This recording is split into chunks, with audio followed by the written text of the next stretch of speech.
नमस्ते एवरीवन। कल के वीडियो में मैंने आपसे पितृपक्ष के बारे में बात की थी कि किस तरह से हम अपने एंसेस्टर्स को, अपने पूर्वजों को मुक्ति दिलाते हैं। तो जो भी हम कर्म कर रहे हैं, एक प्रकार से हम अपने आप को भी मुक्ति दिला रहे हैं।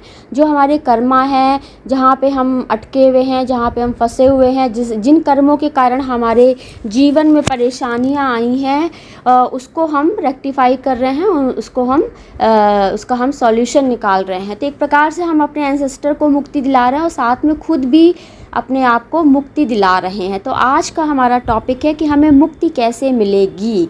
तो मुक्ति कब मिलना शुरू होती, मुक्ति का मार्ग कब खुलता है? जब हम स्टेट ऑफ रियलाइजेशन में आ जाते हैं, जब हम ये रियलाइज़ शुरू करते हैं कि हमारे जीवन में जो कुछ घटित हो रहा है। ऐसा कहा जाता है कि जब सोल जो है, जब आत्मा शरीर को छोड़ती है, तो उसको एक फ्लैश ऑफ लाइट जो है उसको बताया जाता है कि आपने अपने जीवन में देखिए क्या क्या किया, ऐसे आपने किया। तो you have to decide, the soul decide themself कि उसको क्या करना है। वो कहते हैं कि खुद अपनी अंतरात्मा की आवाज़, अपनी खुद की सोल जो है आपको गाइड करती है। तो जब आप ईश्वर की शरण में जाते हैं, अपने गुरु की शरण में जाते हैं, तो गुरु आपका मार्गदर्शन करते हैं। आपको कुछ भी नहीं पता है, आप भगवान की शरण में हैं, हमेशा से शरण में हैं, आप पूजा कर रहे हैं, आप उपासना कर रहे हैं, तो वो आपको खुद गाइडलाइंस देंगे। आपको खुद नहीं आपने कभी देखा, आपने कोई सामान यहाँ रख दिया, आपने सोचा था यहाँ रखेंगे, आप कभी इधर से निकले, आपने कभी कुछ ऐसे उठा लिया, या आपने कभी कुछ ऐसा कार्य किया, तो आपको लगा कि आप you have done intentionally? No. तो ये अपने आप से जो है ये सारी चीज़ें हो जाती हैं। हम इंटेंशनली नहीं करते हैं कुछ भी, और ये हमारा स्वतः जो है ये हमसे हो जाता है। तो आज हम बात करते हैं मुक्ति हमें कैसे मिलेगी। तो मुक्ति के लिए क्या है कि आत्मा को परमात्मा से मिलना है और हमें मुक्ति चाहिए। मुक्ति का है क्या कि जो मरने के बाद और जो दूसरा जन्म, जो सोल जो है पुनर्जन्म लेती है, उसके जो बीच का पीरियड है वो बहुत ही क्रिटिकल होता है। और उस वक्त जब सोल जो है एक सूक्ष्म, एक सटल बॉडी है, एक जब उसके पास शरीर नहीं होता है, और फिर जो है उसको बहुत कुछ जो है उस प्रोसेस में जो है उसको बहुत कुछ देखने को मिलता है, समझने को मिलता है। लेकिन यदि आपके पास बॉडी है, बॉडी और आपके पास सेंसेस हैं, तो you can understand the what's going on in that period. तो ये मनुष्य का शरीर, मनुष्य का जीवन हमारे लिए एक वरदान है। और ये जैसे पशु योनि होती है, तो पशु योनि में ये इतना समझ हमें नहीं होता है। तो मुक्ति का मार्ग कैसे खुलेगा? तो जैसे हम किसी से मिलने जाते हैं तो हम अपॉइंटमेंट लेते हैं, और हमारा जैसे इंटरव्यू होता है तो हमारा सिलेक्शन होता है। उसी प्रकार से ही I asked to my master, I asked to my भगवान जी, I asked to my guru, please tell me the truth, what's going on in this life journey. And फिर मैंने परमपिता परमेश्वर से अपॉइंटमेंट ली अमृत वेला में। मैंने उनसे कहा कि मुझे क्या करना है, मुझे बताइए। हैं जब हम अपने परमपिता परमेश्वर से जब हमारा मीटिंग होता है और हमारा बातचीत होता है, हमारा डिस्कशन होता है, तो हमारे उसके रिजल्ट्स आते हैं। और ये क्षण कब आएगा आपके जीवन में? जब आप अपनी जीवन की घटनाओं को जब रियलाइजेशन स्टेट में आते हैं कि ऐसा है, ऐसा है, ऐसा है, ऐसा है, तो ये सारी चीज़ें रहती हैं। तो अब जब कहा जाता है कि सोल जो है, इनकारनेटेड सोल, जो जीवात्मा है, वो उसका हायर सोल से उसका यूनियन होता है, और हायर सोल जो है परमात्मा से जुड़ी होती है। तो ये बहुत चैलेंजिंग होता है, और ये बहुत आसान नहीं है, ये बहुत कठिन है। ये टीचिंग है, ये सभी के लिए नहीं होती हैं, और ये कुछ लोगों के लिए जो है ये बनाई जाती हैं, और ये पब्लिकली इसके बारे में जो है नहीं बताया जाता है। लेकिन आज ये कलयुग है, और इस कलयुग के टाइम पे मुझे लगता है कि ये सब बातें सभी को पता होनी चाहिए, क्योंकि जहाँ ज्ञान होगा, जहाँ अवेयरनेस होगी, तब वहाँ पर हमें पता रहेगा कि हमें क्या करना है, क्या नहीं करना है। तो अवेयरनेस होना बहुत ही आवश्यक है। तो आप रियलाइजेशन कैसे आपको शुरू होता है, तो ये जब आप छोटी छोटी बातों को ऑब्ज़र्व करते हैं, छोटी छोटी बातों के रिजल्ट्स आप देखते हैं, आप छोटे छोटे कॉजेज़ के बारे में समझते हैं। पहले तो आप अनइंटेंशनली कुछ भी करते जा रहे हैं क्योंकि हमें तो पता ही नहीं क्या है क्या नहीं, लेकिन उस चीज़ का जब आउटकम आता है नेगेटिवली, मेनली क्या है, आपकी हेल्थ प्रॉब्लम आएगी, आपकी फैमिली में प्रॉब्लम आएगी। तो ये ऑलरेडी मैं डिस्कस कर चुकी हूँ कि हम अध्यात्म स्पिरिचुअलिटी क्या है। स्पिरिचुअलिटी एक मरे हुए, एक मृत इंसान में प्राण वायु डालती है, एक मरे हुए व्यक्ति में जो है वो जीवन डालती है, और उस व्यक्ति को जो है प्राण वायु मिलती है, वो इंसान जो है सांस लेता है।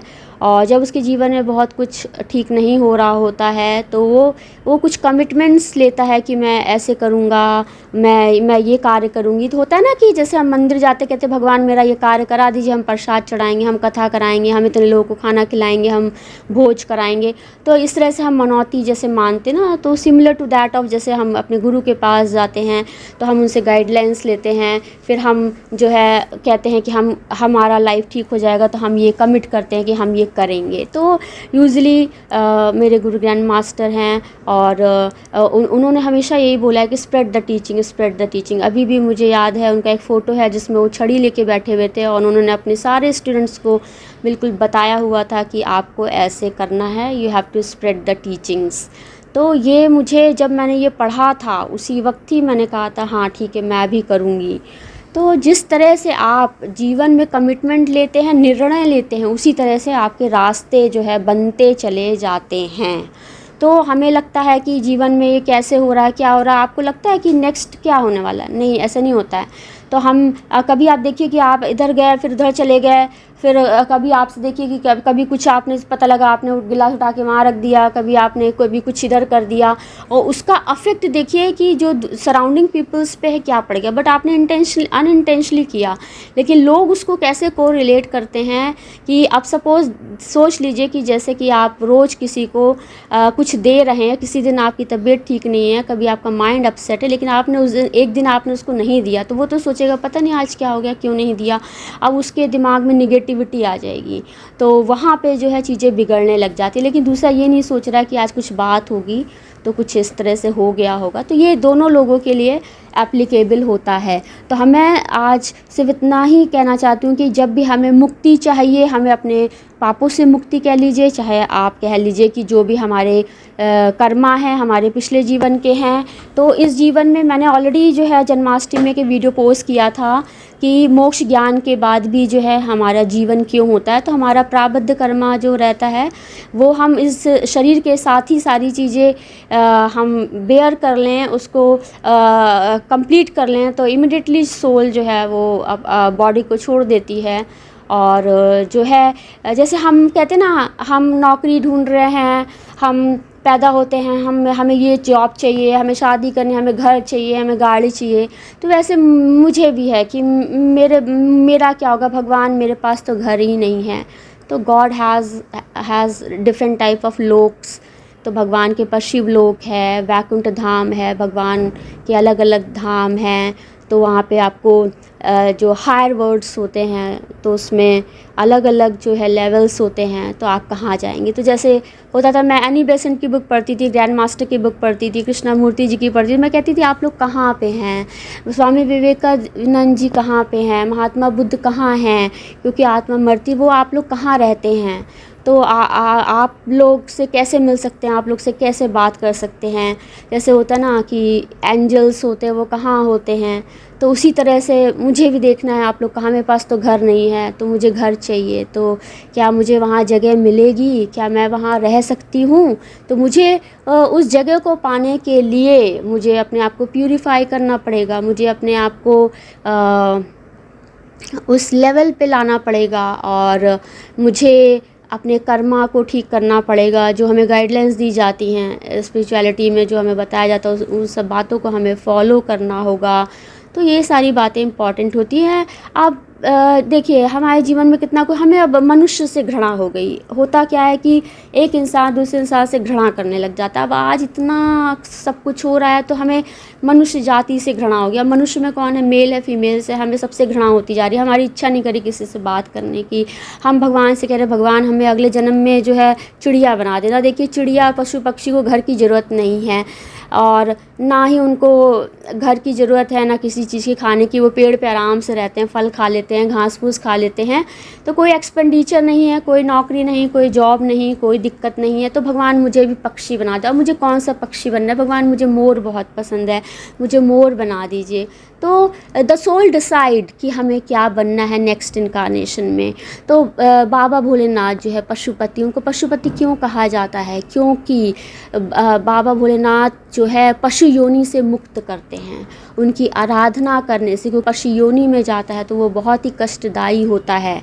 और जो मनुष्य की जो आत्मा है जब पशु योनि में जाती है तो ये उसको जो वो एक्सपीरियंस करता है वो बहुत डिफ़िकल्ट होता है। यूजली तो यही कहा जाता है कि जैसे प्रमोशन होता है, डिमोशन होता है, तो डिमोशन नहीं होता, हमेशा प्रमोशन ही होता है। तो हमें जो है मनुष्य जीवन के बाद हम वापस तो पशु योनि में नहीं जा सकते ना। तो मनुष्य का जीवन जो है बहुत ही हायर है, हम उससे आगे ही जाएंगे। तो मैं इधर काफ़ी सालों से बर्ड्स से बहुत अटैच्ड हूँ। तो अभी मैं लाइफ फोर्स के बारे में बात कर रही हूँ। तो आपके अंदर लाइफ है, you are able to see that. आप एक चींटी देख रहे हैं, आप एक आवाज़ सुन रहे हैं, आप एक चिड़िया की आवाज़ सुन रहे हैं, आप किसी व्यक्ति को देख रहे हैं, there is a life force. तो आप आर्टिफिशियल इंटेलिजेंस की बात कर, आजकल मैं देख रही हूँ बहुत सारे वीडियोस बन रहे हैं आर्टिफिशियल इंटेलिजेंस की। आपने डाला, आपका प्रेजेंटेशन तैयार हो गया, आपका ये हो गया। अब आप ये बताइए कि आर्टिफिशियल इंटेलिजेंस जो है पेड़ से मिर्च तोड़ सकता है, पेड़ से तरोई तोड़ सकता है, पेड़ से फलों की हार्वेस्टिंग कर सकता है? नहीं, उसके लिए मैन पावर चाहिए। तो हम आर्टिफिशियल इंटेलिजेंस की क्या बात कर रहे हैं? तो हम इस पे हम और भी बात करेंगे। आज मेरे पास समय नहीं है तो मैं बहुत ही छोटे टॉपिक्स ले रही हूँ, स्टेटमेंट्स ले रही हूँ, उस पर मैं बात करूँगी। तो इंसान जो होता है बहुत परेशान होता है अपने जीवन में। उसे लगता है कहाँ जाएं, क्या करें, क्या नहीं करें। तो ईश्वर के साथ सभी कुछ जो है संभव होता है। तो श्री शिव महापुराण में कहते हैं कि भगवान शिव पार्वती जी हैं, वहाँ हम शिवलोक में हमें भगवान शरण देते हैं। तो इवन ये तक कहा गया है कि कोई स्त्री जो है भगवान शंकर की पूजा करती है, पार्वती माँ की पूजा करती है, तो उसे भगवान अपने शिवलोक में शरण देते हैं। और इवन कि जो उसका हस्बैंड है उसके जो पाप कर्म है वो भी वो चाहे तो उसको भी वो जो है उसको अपने आप को प्यूरीफाई करके वो वहाँ तक पहुँच सकता है और वो उस शिवलोक में भी अपने हस्बैंड, अपने पति के साथ जो है वहाँ पे रह सकती है। तो ये तक श्री शिव महापुराण में कहा गया है। तो भगवान शंकर को पशुपति कहते हैं। क्यों कहते हैं? क्योंकि भगवान शंकर जो है पशु योनि से मुक्ति दिलाते। इसके उपाय श्री महापुराण में बताए गए हैं कि हमें कुछ गाइडलाइंस दी जाती हैं, हमें उसको कुछ अवधि के लिए, जैसे 3 साल है, 6 साल है, 12 साल, उसको हमें फॉलो करना होता है। और आपको ये नहीं पता था पहले, वो रास्ते अपने आप बन जाते हैं और भगवान आपको गाइडलाइंस देते जाते हैं।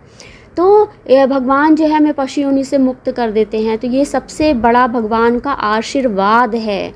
और भगवान विष्णु हैं, भगवान शंकर हैं, इन सभी लोगों ने मनुष्य जीवन में जो कष्ट है उसको हरण करने के जो है बहुत सारे उपाय बताए हैं। तो आज हम बात करेंगे न्यूटन्स लॉ। न्यूटन्स लॉ ने क्या बताया कि न्यूटन ने क्या ऑब्ज़र्व किया कि सेब है, वो बैठे हुए थे पेड़ के नीचे और वो सेब गिरा। तो क्या हुआ एक्चुअली? तो उन्होंने ये बोला कि ग्रेविटेशनल फोर्स है जिसकी वजह से सेब गिरा। लेकिन हम कहेंगे एक आम भाषा में कि सेब जो है वो पक गया और पेड़ से गिर गया। उसी प्रकार से जैसे हमारे कर्मा जो है बिल्कुल फुलफ़िल हो जाते हैं तो वहाँ पर वो इंसान गिर गया मीन्स अब उसकी मृत्यु आ गई और वो जो है वो कार्मिक साइकिल से जो है वो फ्री हो गया। तो ये है। अब देखिए सूर्य है, भगवान हैं, उनके चारों सारे ग्रह चक्कर लगा रहे हैं। तो ज्योतिष शास्त्र हमें क्या बताता है? तो हम हमेशा कहते हैं ओम सूर्याय नमः ब्रह्मा मुरारितो प्रांतकारी भानु शशि भूमिस्थो बुध सर्वग्रह शांति करा होते। लोग कहते हैं कि ग्रहों की अशांति होने से जीवन में बहुत सारे दुख आते हैं, तो इसलिए हमें सूर्य भगवान को जल अर्पण करें और नवग्रहों की पूजा करें जिससे जीवन में जो है वो शांति होती। क्योंकि ये ग्रह क्या है कि सूर्य भगवान के चारों ओर ये ग्रह घूम रहे हैं और उसके चारों पृथ्वी घूम रही, पृथ्वी के अंदर हम सब हैं, और जैसे जैसे ये रिवोल्यूशन और रोटेशन होता है तो उन सब का प्रभाव जो है हर व्यक्ति जो उस अर्थ के अंदर है, उस पृथ्वी के अंदर है, उस पर उसका प्रभाव टाइम टू टाइम पड़ता है। तो हम ज्योतिष शास्त्र में जब जाते हैं तो हम देखते हैं उसमें लिखा रहता है इतने से इतने पीरियड तक जो है इस ग्रह की दशा होगी, इतने से इतने पीरियड तक इस ग्रह की दशा होगी, और ग्रह दशा जिस प्रकार से होती है उसी प्रकार से जीवन में उसी प्रकार से चीज़ें घटित होती हैं।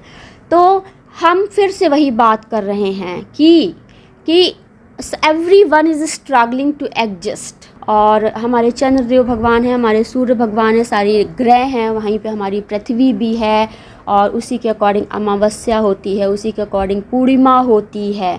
तो ये जो है एक रोटेशन है, एक रिवोल्यूशन है।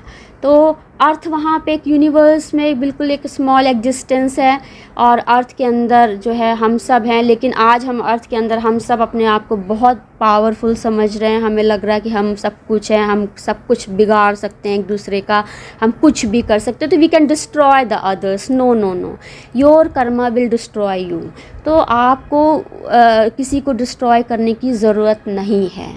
तो हम दूसरों को हानि पहुंचाते हैं कि अरे इनसे हमें नुकसान ना पहुंचे, उससे पहले हम इनको हानि पहुंचा दें, कहीं ऐसा ना हो कि इनके कारण मेरा कुछ बुरा हो जाए तो उससे पहले हम इनका बुरा कर दें। तो आज यही प्रिंसिपल जो है इस पृथ्वी पे लागू हो रहा है कि दूसरा हमारा बुरा ना कर दे, इससे अच्छा उससे पहले हम उसका बुरा कर दें। तो ये बिल्कुल भी गलत है। हर इंसान, किसी को कुछ करने की ज़रूरत नहीं है और वेपन्स की ज़रूरत नहीं है। यहाँ पर खुद जो है आप की जो ह्यूमन बॉडी है और जो आपकी आत्मा है, तो वही जो है वो सारे हम कर्म जो है इसी शरीर में हम झेल लेते हैं, या आप कह सकते हैं इसी शरीर के द्वारा जो है वो हमारे सारे कर्म जो है हमारी जीवन में आते हैं। अब एक डेड व्यक्ति है, वो जी नहीं पा रहा है, बीमार है, वो सांस नहीं ले पा रहा है, प्राणवायु नहीं आ रही, तब हम अध्यात्म की फील्ड में जाते हैं, हम ध्यान करते हैं, हमें एनर्जीज़ मिलती हैं। लेकिन जैसे जैसे हम डीप मेडिटेशन में जाते हैं, मेडिटेशन करते बहुत साल हो जाते हैं, और मेन बात है क्यूरियोसिटी की होती है। जो बहुत ही क्यूरियस स्टूडेंट है उसको लगता है कि अब क्या होगा, अब क्या होगा, अब क्या नेक्स्ट होगा, और ही ऑलरेडी, जैसे आप समझ लीजिए आप कोई बुक पढ़ रहे हैं, आपको एक पैराग्राफ बताया गया, किसी बच्चे ने कोई पैराग्राफ पढ़ा, उसमें से 2 लाइन 2 शब्द जो आपके ब्रेन में रिटेन कर गए वही आपके लिए इम्पॉर्टेंट है। बाकी तो सब निकल गया। आप दिन में 10 बातें सुनते हैं लेकिन उसमें से एक बात आपको याद रहती है, तो वही जो है आपके जीवन के लिए ज़रूरी है, वही आपको याद रहेगी। Rest of the things you will forget. हम देखिए कितना कुछ पढ़ते हैं, कितना कुछ हमने पढ़ा है। सोचिए आप KG 1 से लेकर हम PhD तक आ गए, कितना कुछ पढ़ा, लेकिन उस पूरे पढ़ने के दौरान हमें कुछ कुछ बातें अभी तक याद हैं, तो वो इम्पॉर्टेंट है। अब स्पिरिचुअलिटी में आप कुछ पढ़ रहे हैं, आप कुछ टर्मिनोलॉजी आप पढ़ रहे हैं, आप कुछ वर्ड्स यूज़ कर रहे हैं, तो कुछ वर्ड्स जो है बहुत ही आपको दिमाग में आपके जा रहा है, अच्छा ये क्या है, ये क्या, इसका क्या मतलब, इसका क्या मतलब है। तो वो जो है आपकी क्यूरियोसिटी आपको एक दिन बताएगी कि ऐसे ऐसे चीज़ें होती हैं। तो जब इंसान, फिर वही बात हम बार बार आपसे कह रहे हैं, न्यूटन्स लॉ, ग्रेविटेशनल फोर्स था तो वो सेब जो है वहाँ पे आके गिरा। तो उसी तरह से हमारी लाइफ में डिज़ायर जब तक है तब तक हम एग्जिस्ट करेंगे, लाइफ फोर्स इज़ देयर। तो जैसे से डिज़ायरलेसनेस आती है तो वहाँ पर चीज़ें, तब हमारी इनर पावर जगती है। अब जैसे देखिए, आप अपने आप स्वयं को देखिए, आप अपने आप को स्वयं को देखिए, और हमारे अंदर एक डिवाइन बीइंग है, डिवाइन बीइंग हमें देख रहा है, हमें देख रहा है, तो हम अपने आप को देखते हैं। तो अभी भी desire is there, desire is there, life is there, तो still desire is there and life is there. तो हमारा जो है कांटेक्ट जो है लोगों के साथ रहता है। इवन कि आप देखिए, आप ऑब्ज़र्व करिए, आप देख रहे हैं कुछ, अचानक से एक बर्ड आके निकल गई, आप अचानक से देखिए एक चींटी आपको सरफेस पे दिखाई पड़ी, इधर से कोई कीड़ा इधर से निकल गया। तो आपका कांटेक्ट लगातार बना हुआ है आपके सराउंडिंग एनवायरनमेंट से। कभी कोई एक वर्ड है, कोई एक नॉइज़ है जिससे आप कनेक्टेड हैं आप, तो still life is there, life is with you, life force is inside you. तो जब सारे आउटर सोर्स ख़त्म हो जाते हैं तो हमारा इनर पावर जगता है, जो आपको अवेकन करता है, जो आपको जीवन देता है। तो ये एक लास्ट स्टेज होती है जहाँ पर हमें सारी हमारी अज्ञानता जो है वो ज्ञान में कन्वर्ट होती है और हमें सारी बातें जो है पता लगती हैं। तो स्टिल हम यही बात करते हैं कि भगवान की उपासना कह लीजिए, पूजा कह लीजिए, कुछ भी कह लीजिए। जैसे होता है ना, बच्चे माँ बाप की उंगली पकड़ के चलते हैं, अब वो पकड़ के चलना सीख रहे होते हैं, बचपन से वो देख रहे होते हैं मम्मी पापा क्या कह रहे हैं, क्या समझा रहे हैं, क्या बता रहे हैं। उसी तरह से मैं भी अपने बाबा भोलेनाथ की उंगली पकड़ के बचपन से चली हूँ।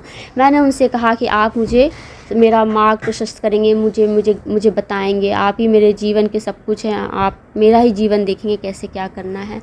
तो भगवान आपका सब कुछ उसी के अकॉर्डिंग अरेंज कर देते हैं। हमारा अपना पास्ट लाइफ होता है, उसके अकॉर्डिंग सब चीज़ें हमारी लाइफ में होने लग जाती हैं। तो ईश्वर की पूजा, आप ये कह लीजिए कि एक सामान्य मंदिर में एक आदमी बार बार जा रहा है तो वो इतना ऐसा नहीं है कि उसने अपना समय लगाया है अपना, तो उसका भी ना कभी उसका फल मिलेगा ही मिलेगा। अब आपके भाव कैसे थे ये बहुत ही ज़्यादा महत्वपूर्ण होता है। आपका कन्वर्सेशन क्या था उस ईश्वर के साथ में, आप उससे क्या बात कर रहे थे, तो ये बहुत ही महत्वपूर्ण होता है। तो हमें मुक्ति कैसे मिलेगी? व्हेन यू स्टार्ट रियलाइजेशन, तो वहीं से जो है हमारा मुक्ति का मार्ग खुल जाता है। और हम कहते हैं ना कि जो सेंट होते हैं, जो संत महात्मा होते हैं और जो स्पिरिचुअल टीचर होता है, जैसे महात्मा बुद्ध हैं, they are not allowed to do anything wrong in life. तो वो जैसे ही कुछ नेगेटिव करते हैं उसको तुरंत इक्वली उसको भगवान बैलेंस कर देता है, उसको नल्लीफाई कर देता है। तो they are not allowed to do anything wrong, even कि they can not think even कि नेगेटिव, वो उनको सोचना ही उनके लिए अलाउ नहीं होता है। तो वो उसी वक्त ही जो है उस चीज़ों को जो है वो न्यूट्रलाइज़ करते हैं कि वरना अदरवाइज़ फिर से वही होगा, कर्मा इकट्ठा होता जाएगा और फिर आपको मोक्षा के लिए बहुत मुश्किल हो जाएगी। तो ये सारी बातें बहुत महत्वपूर्ण होती है। तो पितर पक्ष में जो है हम जो है पशु पक्षियों को खाना खिला रहे हैं, क्योंकि कुछ एनर्जी बीइंग्स हैं जो पशु योनि में हैं, उनको मुक्ति नहीं मिलती, उनका जीवन बहुत कठिन होता है। लेकिन मैं बहुत सालों से ऑब्जर्व, मुझे लगता है मैं जैसे सोल खुद से डिसाइड करती हूँ उसे क्या बनना है। तो जैसे मैंने डिसाइड किया नहीं मुझे तो मोर बनना है, मुझे मोर बहुत पसंद है। तो उनके लिए देखिए, लेकिन मैंने देखा मोर को एक दिन, वो नंगे उसका पैर थे, पंजे थे, वो ज़मीन पे चल रहा था, वो मेरी छत पे था, वहाँ पे कंकड़ पड़े हुए थे, उसी कंकड़ पे वो नाच रहा था। मैंने कहा तुम्हारे पैरों में लग जाएगी, तुम्हें लग जाएगा, तुम वहाँ पे कैसे कर रहे हो। एक दिन मेरा डुग्गू जो है वो गया वहाँ पे सड़क पे था, उसके पैरों से ब्लड निकलने लग गया। हमारे पास तो स्लीपर है, हमारे पास तो शूज़ हैं, लेकिन देखिए पशु पक्षियों का क्या है कि उनके पास तो कुछ भी नहीं है। बारिश हो रही है लेकिन वो पेड़ में बैठे हुए हैं और वहाँ पे भीग रहे हैं, उनको पानी भी नहीं मिलता। सोचिए बारिश साल भर में एक बार होती, उनका भी मन करता है नहाने का, उनका भी मन करता है। देखिए वो छोटी छोटी चिड़िया थी, पानी थोड़ा सा पानी पड़ा हुआ वहाँ पे, वो पानी में ऐसे कर रही है। मैंने देखा उनको बहुत पास से, बहुत से करीब से देखा है, वो दे आर वेरी हैप्पी जैसे उनको पानी मिलता है। मैंने यहाँ पे एक बड़े से उसमें पानी रखा तो सब आके पानी में डुबकी लगा रहे थे। लेकिन आज इतना ज़्यादा डेवलपमेंट हो गया, इतने ज़्यादा अपार्टमेंट्स हो गए, पूरे सिटी में कोई ऐसा जगह नहीं, तालाब नहीं, पार्क नहीं। पार्क हैं, पार्क इज़ अवेलेबल। अभी तो मैंने देखा बहुत सारे, मैंने यूट्यूब चैनल्स में देखा है कि दिल्ली में बहुत अच्छे अच्छे पार्क्स बन गए हैं। तो हमें पशु पक्षियों का भी ध्यान रखना है। जू तो ऑलरेडी बने हुए ही हैं, तो हमें उन लोगों का भी ध्यान रखना है कि वो कहाँ अपना जीवन व्यतीत करेंगे। तो ये भी बहुत इम्पॉर्टेंट है। तो पशु योनि, मनुष्य ही पशु योनि में जाता है जब उसके कर्म बहुत ख़राब हो जाते हैं, या सोल डिसाइड करती है कि हमें अब क्या बनना है, हमें क्या एक्सपीरियंस करना है, क्योंकि हमारा लाइफ जो है उसी के अकॉर्डिंग जो है वो सारी चीज़ें डिसाइडेड होती हैं। तो it is a decision of the soul और it is a decision of the परम पिता परमेश्वर। तो हम क्योंकि हमें मुक्ति चाहिए, मुक्ति के लिए हमें क्या क्या करना है वो खुद से गाइडलाइंस मिलती हैं। तो उसके लिए कुछ ऐसा नहीं है, तो वो सब आपको अपने आप से ही सारी चीज़ें पता लग जाती हैं, सब अरेंज हो जाता है, सब चीज़ें हो जाती हैं। तो बस आपकी क्यूरियोसिटी होनी चाहिए, आपका विल होना चाहिए और सब चीज़ें अरेंज हो जाती हैं। तो हम आज पितरपक्ष में सिर्फ इतनी ही बात करेंगे और बड़ी बड़ी बातें करने से अच्छा है हम छोटी छोटी बातों पे काम करें, और छोटी छोटी बातों से हम बहुत कुछ सीख सकते हैं। तो पितरपक्ष जो है ख़त्म होने वाले हैं इस सैटरडे को, फिर नवरात्रि शुरू होगी और माँ दुर्गा माता की हम फिर से पूजा करेंगे। माँ दुर्गा माता मोक्ष प्रदायिनी है। माँ दुर्गा माता के अलग अलग रूप हैं, हमने उनके किए हैं। तो ब्रह्मचारिणी देवी हैं, माँ गौरी माता हैं, उसमें हम कहते ही हैं ओम जनि मंगला काली भद्रकाली दुर्गा क्षमा शिवा धात्री स्वाहा सुधा नमस्तुते चामुंडा माँ दुर्गे नमः माँ शक्ति नमः। तो माता जो है हमें शक्ति देती हैं और माँ जो है हमें सारी चीज़ों से मुक्ति दिलाती हैं। तो हमेशा हमें याद रखना है कि divine father, divine mother, I am a child of God, I am a child of God, I am a child of God. Thank you everyone. नमस्ते एवरीवन।